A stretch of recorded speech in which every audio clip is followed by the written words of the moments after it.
श्री धन्वंतरे नमः। ओम श्री धन्वंतरे नमः। ओम श्री धन्वंतरे नमः। द योगा सिटी चैनल पर आप सभी मित्रों का आज की चर्चा में मैं स्वागत करता हूं। आदरणीय मित्रों, आज एक बड़ा ही महत्वपूर्ण विषय मैंने चुना है और वह विषय है किसी भी प्रकार से आई हुई शरीर की वीकनेस, कमजोरी। आज जो औषधि मैं आपको बताऊंगा, किसी भी कारण से शरीर में वीकनेस आ गई है, कमजोरी आ गई है, हर हाल में दूर हो गई। वीकनेस हमें कई कारण से आ जाती है। बहुत लंबे समय तक यदि हम किसी व्याधि से ग्रस्त हों, निरंतर कोई ना कोई हमारी औषधि चल रही हो व्याधि से मुक्त होने के लिए, तो धीरे धीरे हमारे शरीर की धातुएं वीक पड़ने लगती हैं। चूंकि नई धातु का निर्माण होना बंद हो जाता है। चाहे आपको जो भी बीमारी पकड़ ले, जो भी व्याधि पकड़ ले, उस व्याधि के कारण मन कुंठित हो जाता है। मन की कुंठा के कारण फिर कॉन्स्टिपेशन होने लगता है। कॉन्स्टिपेशन हो जाता है तो फिर सातों धातुओं का निर्माण होना बंद हो जाता है सही रूप में। और जब सातों धातुओं का निर्माण होना बंद हो जाएगा तो जो पहले से 7 धातुएं हैं वह विषाक्त होना शुरू हो जाएंगी। उस कारण से भी आपके शरीर में फिर कमजोरी आ जाएगी। लंबे समय तक किसी भी व्याधि से कोई भी व्यक्ति यदि ग्रस्त रहेगा तो रुग्णता आ ही जानी है। फिर उस रुग्णता के कारण सीधा सीधा असर आपके जठराग्नि पर उसका पड़ना है। और जठराग्नि जैसे ही आपकी मंद पड़ेगी, फिर जो भोजन आप लेते हैं उस भोजन से जो रस बनता है, उस रस से जो फिर सातों धातुओं का निर्माण होता है वह सही परिमाण में बनेगा नहीं। धीरे धीरे शरीर क्रशकाय होता चला जाएगा, कमजोर होता चला जाएगा, निस्तेज होता चला जाएगा। कमजोरी के लक्षण क्या हैं? जैसे उठने बैठने के समय आंखों के सामने अंधेरा छाना, थोड़ा सा कार्य करते ही दम फूलने लगना, हृदय की धड़कन बढ़ जाना, थोड़ा सा भी शारीरिक बल यदि किसी कार्य में लगा दिया, छोटी छोटी बातों पे, नाहक की बातों पे जहां कोई अनिवार्यता नहीं थी, गुस्सा करना, क्रोध करना, यह भी हमारे शारीरिक वीकनेस की निशानी है। थोड़ा सा भी कुछ काम करें या पैदल चलने, थक के चूर हो जाना, घुटनों के नीचे पैरों की पिंडलियों का दर्द करना, कमर दर्द करना, माथा चकराना या सिर में बराबर मीठा मीठा दर्द बना रहना, उठते बैठते हुए ऐसा प्रतीत होना जैसे चक्कर आ रहा हो, प्रतीत होना, चक्कर आया नहीं है, प्रतीत होता है कि शायद मैं गिर ना जाऊं। यह सब शारीरिक वीकनेस के लक्षण हैं। और इनके पीछे बहुत सारे कारण हो सकते हैं। आप किसी चिंतातुर अवस्था में हैं तो भी शारीरिक वीकनेस आ जाएगी। चूंकि जैसे ही आप चिंतातुर होंगे उसका सीधा सीधा इफेक्ट आपके पाचन संस्थान पे पड़ेगा। आपका मस्तिष्क जो है वह विकारग्रस्त हो जाएगा, रुग्णता आने लगेगी, प्रफुल्लता समाप्त हो जाएगी। इसलिए जब कोई व्याधि पकड़ लेती है किसी व्यक्ति को तो उसको कहते हैं कि रुग्ण यानी कि रोगी हो गया। वह रुग्णता जो है वह असल में हमारे मस्तिष्क को पकड़ती है। शरीर को तो पकड़ता है रोग, और फिर जब वह रोग शरीर में घर कर लेता है तब फिर हमारे दिमाग को, मस्तिष्क को पकड़ती है रुग्णता। फिर जैसे ही मस्तिष्क रुग्ण होना शुरू होता है फिर बड़ा मुश्किल हो जाता है उस व्याधि से भी हमें छुटकारा पाना। चूंकि जैसे ही मस्तिष्क रुग्ण हुआ तैसे ही हमारे पाचन संस्थान पे उसका बहुत बुरा इफेक्ट पड़ता है। हमारी भूख धीरे धीरे मर जाती है, भूख लगना बंद हो जाती है। जो भी थोड़ा बहुत खाते हैं, पाचक अग्नि मंद पड़ चुकी होती है रुग्ण होने के कारण। तो जो भोजन लिया उससे जो रस बनना चाहिए वह रस सही परिमाण में ना बना। जब नई धातुओं का जो भोजन हम ग्रहण करते हैं उससे जो रस बनता है, रस से जो प्रतिदिन 7 धातुओं का निर्माण होता है, यदि वह ना हो तो धीरे धीरे आपकी सातों धातुएं विषाक्त होना शुरू हो जाती हैं। रोग प्रतिरोधक क्षमता आपकी समाप्त हो जाती है बिल्कुल। फिर जो भी व्याधि आपको पकड़ी हुई थी उस व्याधि से तो आप मुक्त हो ही नहीं पाते, उसके साथ साथ और बहुत सारी व्याधियां भीतर जकड़ लेती हैं। और वीकनेस, कमजोरी आना तो बहुत लाजमी है। तो कमजोरी के बहुत सारे कारण हैं। यदि किसी व्याधि से आप ग्रस्त रहे हैं लंबे समय तक तो आपके शरीर में कमजोरी आ गई है तो भी, या किसी और कारण से शरीर में कमजोरी आ गई है तो भी, अधिक चिंता तुर रहे इस कारण से, आज जो नुस्खा मैं आपको बता रहा हूं वह आपकी वीकनेस को दूर करके, कमजोरी को दूर करके आपको हष्ट-पुष्ट बना देगा। आदरणीय मित्रों, प्रकृति के द्वारा कुछ औषधियां हमें प्रसाद रूप में मिली हैं। यूं तो औषधियां बहुतेरी हैं, परंतु कुछ औषधियां वैसी हैं जो एक ही औषधि कई समस्याओं का निदान कर देती है। वैसी ही एक औषधि है मुलैठी, जिसको याष्टि मधु भी कहते हैं। आज जो नुस्खा मैं आपको बताने जा रहा हूं उसका बेस जो है वह मुलैठी ही है, और 2-3 औषधियां उसकी सहायक रूप में हम जोड़ेंगे उसके साथ वीकनेस को दूर करने के लिए, परंतु बेस जो है वह मुलैठी है। मुलैठी कुछ वैसी औषधियों में अपने आप को शुमार किए हुए है जो वात, पित्त, कफ तीनों का शमन करती हो। बहुत कम वैसी औषधियां हैं जो तीनों का शमन करती हो। यदि हमारे शरीर में वात बढ़ा हुआ है तो वात का भी शमन करे, कफ बढ़ा हुआ है तो कफ का शमन करे, पित्त बढ़ा हुआ है तो पित्त का शमन करे। ऐसी ही औषधि है याष्टि मधु। आज चूंकि मैं शारीरिक कमजोरी को दूर करने के लिए नुस्खा आपको बता रहा हूं, जल्दी ही मैं याष्टि मधु पर एक ऐसी चर्चा आपके समक्ष लाऊंगा जो केवल मुलैठी से आप लगभग 50 व्याधियों को दूर कर सकते हैं अपने से। आप जानते हैं कि हमारे फुफ्फुस से संबंधित, हमारे कंठ से संबंधित और हमारे फुफ्फुस यानी कि लंग्स से संबंधित जितनी भी समस्याएं हो सकती हैं, अकेली याष्टि मधु सही प्रकार से यदि हम उसका सेवन करें इनफ है। हमारे लीवर की समस्त समस्याओं को दूर कर सकती है मुलैठी, चाहे वह लीवर का फैटी हो जाना हो या और कई ऐसी व्याधि हैं लीवर से संबंधित जो कई बार खतरनाक रूप ले लेती हैं, लीवर सड़ तक जाता है। उन सभी समस्याओं को दूर कर सकती है मुलैठी। हमारा पलिया, हमारी आंतें, पेप्टिक अल्सर जब आंतों में हो जाता है, घाव हो जाता है, ऐसे कई योग हैं मुलैठी के जो 2-3-4 और सहायक औषधियों को मिलके, बेस मुलैठी ही होता है उनका, आंतों के अल्सर को बाय बाय कह देता है, चाहे जितना पुराना हो। वैसी अवस्था में जब ऑपरेशन के सिवाय चिकित्सक को और कोई रास्ता ना मिल रहा हो, वैसी स्थिति में भी बिना सर्जरी के पेप्टिक अल्सर के रोगी देखते ही देखते स्वस्थ हो जाते हैं। बहुत महत्वपूर्ण औषधि है मुलैठी। किसी भी कारण से शारीरिक कमजोरी हो वह तो दूर हो ही जाएगी। आज का जो मैं योग बता रहा हूं, यदि किन्हीं भाई बहन को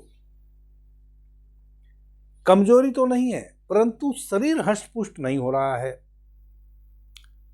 या पित्त अधिक बनता है, बार बार एसिडिटी बनती है, एसिडिटी बनेगी तो शरीर हष्ट-पुष्ट नहीं होगा। यदि बहुत अधिक मात्रा में एसिडिटी बनेगी तो फिर मांस की वृद्धि शरीर में नहीं होगी। तो जिन भाई बहनों को मांस की वृद्धि नहीं हो रही है शरीर में, शरीर हष्ट-पुष्ट नहीं हो रहा है, लाख उपाय करने के बाद भी आज का यह नुस्खा उनको हष्ट-पुष्ट करने का काम करेगा और सभी प्रकार की वीकनेस को भी दूर करने का कार्य करेगा। शरीर की क्रसता को दूर करेगा। याष्टि मधु का यह योग कैसे आपने तैयार करना है, आप उसको नोट कर लो।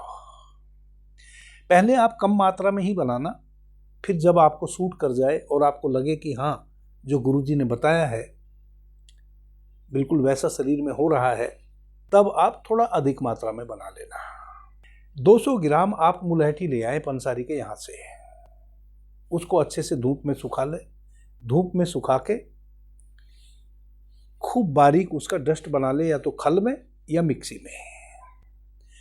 यदि आप पंसारी के यहाँ से नहीं ला सकते हैं तो बना बनाया आपको मिल जाएगा। लगभग जितनी भी आयुर्वेदिक कंपनी हैं आयुर्वेदिक औषधि बनाने वाली, सभी याष्टि मधु नाम से मुलैठी चूर्ण बनाती है। कोई कंपनी मुलैठी चूर्ण नाम से ही बनाती हैं, कोई कंपनी याष्टि मधु नाम से बनाती है। 200 ग्राम आपने याष्टि मधु ले लेना है मुलैठी चूर्ण, और 10 ग्राम लोह भस्म ले लेनी है। लोह भस्म कई प्रकार की आती हैं। एक आती है कांत लोह भस्म, तो आपने सीधे सीधे लोह भस्म ले लेनी है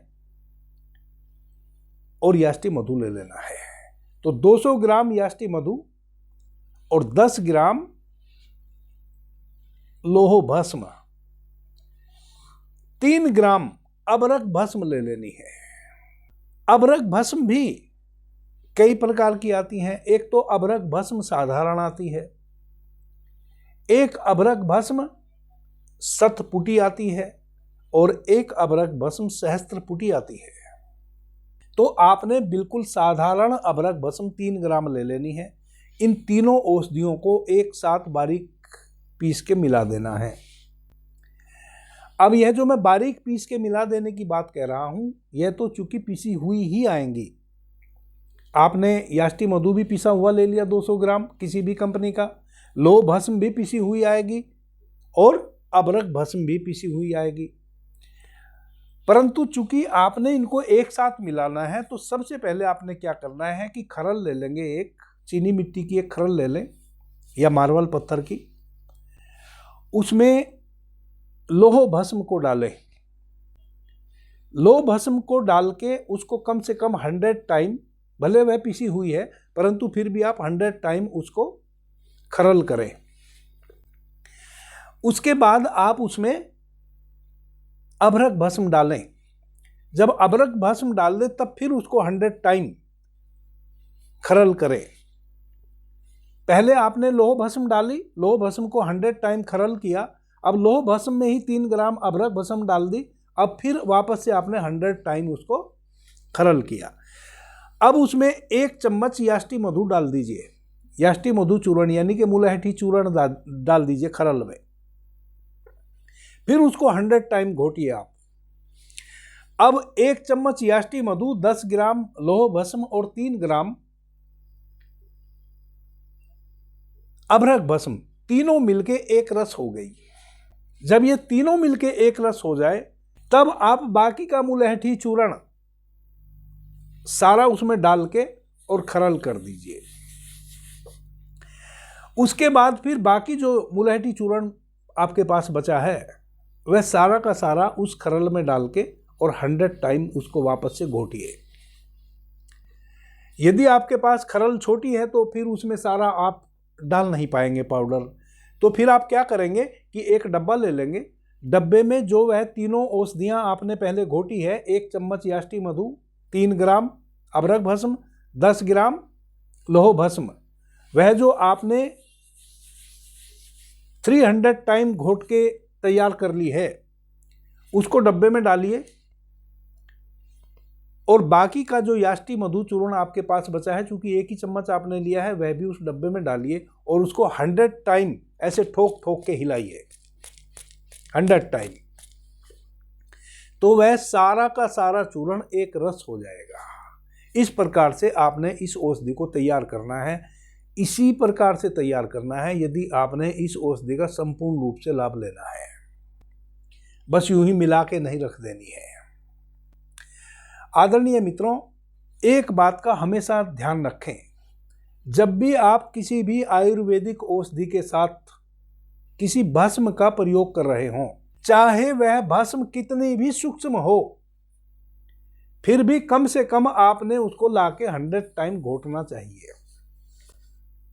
क्योंकि कई बार भस्म में क्या होता है कि वह वापस से पुनर्जीवित हो जाती है यदि बहुत दिनों की रखी हुई हो।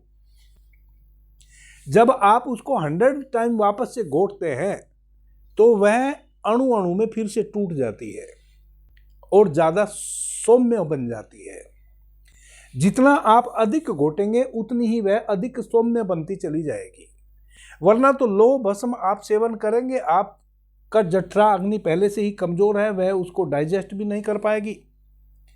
और वह स्टूल के साथ वैसे ही निकल जाएगी, बल्कि और कॉन्स्टिपेशन बन जाएगा आपको। तो कभी भी कोई भी भस्म आप यूज कर रहे हो उसको 100 टाइम निश्चित रूप से आप लाके घोटें, और यदि आपने उसमें 2 औषधि या 3 औषधि या उससे भी अधिक औषधियों का मिश्रण करना है, तब फिर उन औषधियों को मिश्रण करने के बाद भी वापस 100 टाइम घोटें, एक रस कर दें घोट घोट के। जिस भस्म में जो औषधि आप डाल रहे हैं ऊपर से, वह औषधि और वह भस्म बिल्कुल एक रस हो जाए, पता ना चले कि यह औषधि 2 है कि 1 है। यही तरीका है। ऐसा हम नहीं कर पाते हैं जल्दबाजी में, इसी कारण से आयुर्वेदिक औषधियां कम लाभ पहुंचाती हैं और फिर हमारा उन पर से विश्वास हट जाता है कि यह आयुर्वेदिक औषधि भी हमने खा के देख ली अमुक रोग में और कुछ नहीं हुआ। होम्योपैथिक के जो जनक थे हैनीमैन साहब, उन्होंने इस सिद्धांत को सूक्ष्मता से पकड़ा कि जितना तोड़ा जाएगा उतना ही उनकी शक्ति बढ़ती चली जाएगी। वैसे ही हमारे आयुर्वेद में भी, जो हमारे आयुर्वेद के ग्रंथ हैं उनमें भी स्पष्ट रूप से लिखा हुआ है, मर्दनम गुणम मर्दनम। जितना किसी भी औषधि का मर्दन करेंगे उतनी ही उसकी शक्ति कई गुना बढ़ती चली जाएगी। आपकी औषधि तैयार हो गई, अब आपने सेवन कैसे करना है। यदि छोटा बच्चा है, 5 साल से कम आयु के बच्चे को आपने यह औषधि नहीं देनी है। 5 साल से ऊपर 14 साल तक के बच्चे को आप इस औषधि को 1 ग्राम तक दूध के साथ सेवन करा सकते हैं, सुबह और शाम। 1 ग्राम सुबह में और 1 ग्राम रात्रि में। 14 साल से लेकर और बड़े बुजुर्ग तक इस औषधि का 2 ग्राम से 3 ग्राम तक सेवन करा सकते हैं सुबह शाम। आदरणीय मित्रों, 10 दिन जब आप इस औषधि का सेवन कर लेंगे, 10 दिन बाद आप देखेंगे कि आपके शरीर में बहुत प्रकार के परिवर्तन आने लगे। चूंकि यह एक तो वात, पित्त और कफ तीनों का समन करेगी। अबरक भस्म तीव्र रक्त शोधक है और रक्त प्रसादक है। याष्टि मधु त्रिदोष नाशक है, वात, पित्त, कफ तीनों का समन करता है। दूसरा, आपके लीवर के फंक्शन को तुरंत सुधारती है याष्टि मधु। तीसरा, आपके पलिहा को और अधिक सक्रिय करती है। चौथा, आपकी आंतों में मल को इकट्ठा नहीं होने देती है। 5वां, किसी भी प्रकार से आपकी आंतों में गांठ बन गई है, आंतें गांठ गठिली हो गई हैं, निष्क्रिय पड़ी हैं, सक्रिय नहीं हैं, या किसी प्रकार की खराश हो गई है आंतों में, उस खराश को दूर करती है, आंतों की सक्रियता को बढ़ाती है। यह तो याष्टि मधु का कार्य हुआ। लौह भस्म आपके लीवर को प्रोटेक्ट करती है, आपके बलिहा को प्रोटेक्ट करती है, WBC RBC को नियंत्रित करती है। अबरक भस्म आपके रक्त को परिशुद्ध करती है और नए रक्त के निर्माण में अपना सहयोग करती है। इसके अतिरिक्त 7 धातुओं की वृद्धि हो, उसमें अबरक भस्म, लौह भस्म और याष्टि मधु तीनों मिलके एक साथ एक बहुत ही महती कार्य करते हैं कि आपकी जठराग्नि को प्रदीप्त करते हैं, और आपके जठर को प्रदीप्त करके जो भी भोजन आप ग्रहण करते हैं, और चूंकि लीवर का फंक्शन भी सुधर गया, लीवर का फंक्शन सुधारते हैं तीनों मिलके, तो आपकी भूख बढ़ती है, उक्षुता बढ़ती है। जो भी भोजन फिर आप ग्रहण करेंगे वह भोजन सही प्रकार से डाइजेस्ट भी होगा, और जब भोजन सही प्रकार से डाइजेस्ट होगा तो तीनों औषधियों के मिलन से जो रस बनेगा, उस रस से सही परिमाण में 7 धातुओं का निर्माण होगा।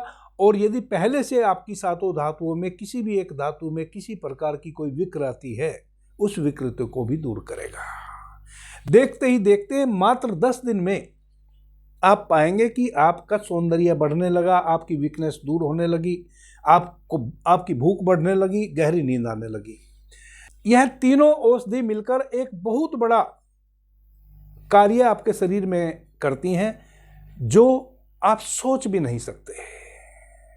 किसी भी मनुष्य के स्वस्थ रहने के पीछे 3 चीज बड़ी महत्वपूर्ण है: पाचन क्रिया, श्वासन क्रिया और निष्कासन क्रिया।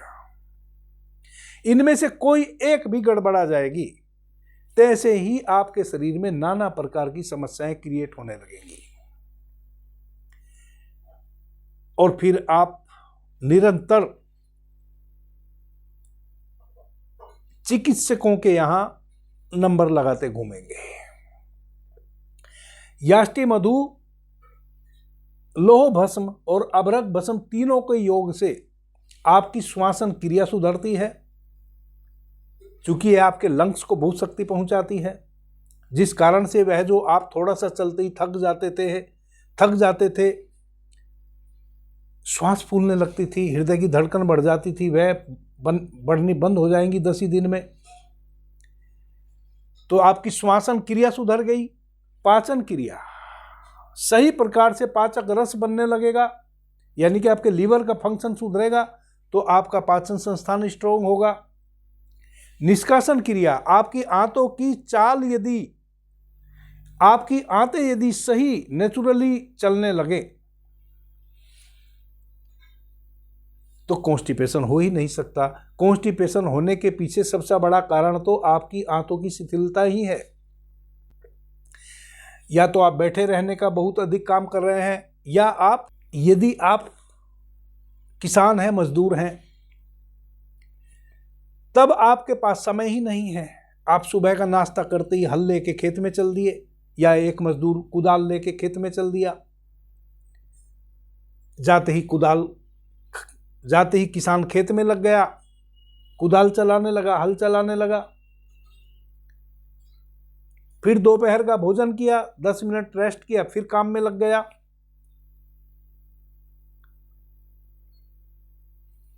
कहने का अभिप्राय है कि या तो हम मजदूर हैं, किसान हैं, तो हमारी आंतों पे बुरा इफेक्ट पड़ता है, क्योंकि भोजन ग्रहण करते ही यदि आप कोई शक्तिशाली कार्य करेंगे तो आपकी आंतें धीरे धीरे निस्तेज होना शुरू हो जाएंगी। यदि आप अधिक बैठक का काम करते हैं, भोजन ग्रहण किया और फिर बैठे हैं ऑफिस में या किसी दुकान के गल्ले पे, तो भी आंतें आपकी धीरे धीरे शिथिल हो जाएंगी, जिसको कहते हैं आंतों का पैरालाइज होना। कुल मिला के गरीब हो कोई चाहे अमीर हो, दोनों ही अवस्था में यदि हमें पता नहीं है कि हमारा पाचन संस्थान कैसे कार्य करता है और हमारी आंतें कैसे कार्य करती हैं, जो कि नहीं पता होता बहुत लोगों को, तब फिर यह समस्या सबको आती है बराबर मात्रा में। गरीब व्यक्ति को इस कारण से आती है कि वह भोजन करते ही काम में लग जाता है, और अमीर व्यक्ति को इस कारण से आती है कि वह भोजन करते ही ऑफिस में बैठ जाता है।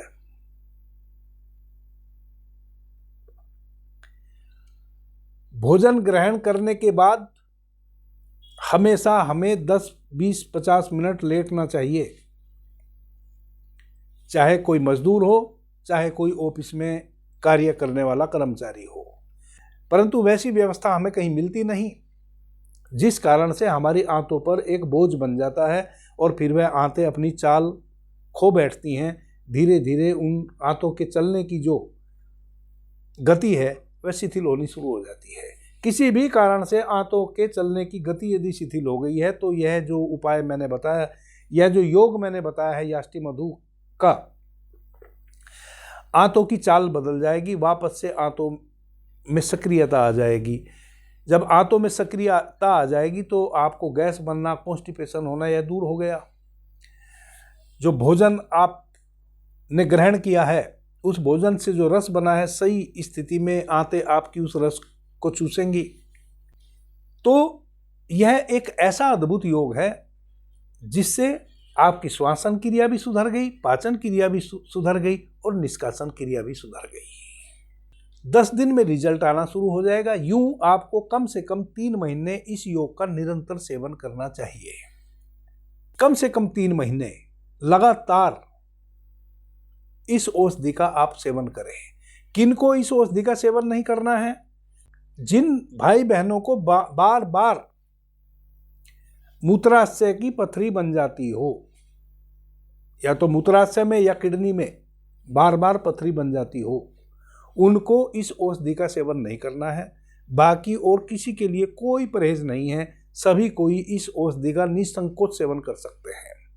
जिनको पहले पथरी बन चुकी, वह पथरी का ऑपरेशन करा चुके, या बार बार पथरी बनती है फिर उस पथरी के लिए वह कोई औषधि का सेवन करते हैं, वह पथरी गल जाती है, वैसे व्यक्तियों के लिए वापस से पथरी निर्माण हो सकता है इस औषधि के सेवन करने से, जिनको पथरी की शिकायत है। बाकी और किसी को कोई प्रॉब्लम नहीं होगी, कोई भी व्यक्ति इस औषधि का सेवन कर सकता है, छोटे बच्चे से लेकर और बड़े बुजुर्ग तक। माताओं बहनों के लिए भी यह अमृत तुल्य औषधि है। माताओं बहनों को इस औषधि के सेवन करने से और एक्स्ट्रा 2-3 समस्याएं दूर हो जाती है, जैसे लिकोरिया। यदि किसी माता बहन को लिकोरिया की समस्या है, देखते ही देखते 10-15 दिन में लिकोरिया बिल्कुल बैन हो जाएगा। माताओं बहनों को रक्त की कमी हो जाती है, रक्ताल्पता हो जाती है, तो रक्ताल्पता की कमी दूर हो जाएगी इस औषधि के सेवन से। प्लस माताएं बहनें अक्सर बासी कुचिष्ट भोजन अधिकतर ग्रहण करती हैं, शाम का भोजन सुबह में, सुबह का भोजन शाम को, जिसके कारण उनको मलावरोध हो जाता है। माताओं बहनों की वह समस्या भी सोल्व हो जाएगी। माताओं बहनों को अक्सर या तो थायराइड की समस्या होती है या लो बीपी की समस्या होती है अधिकतर।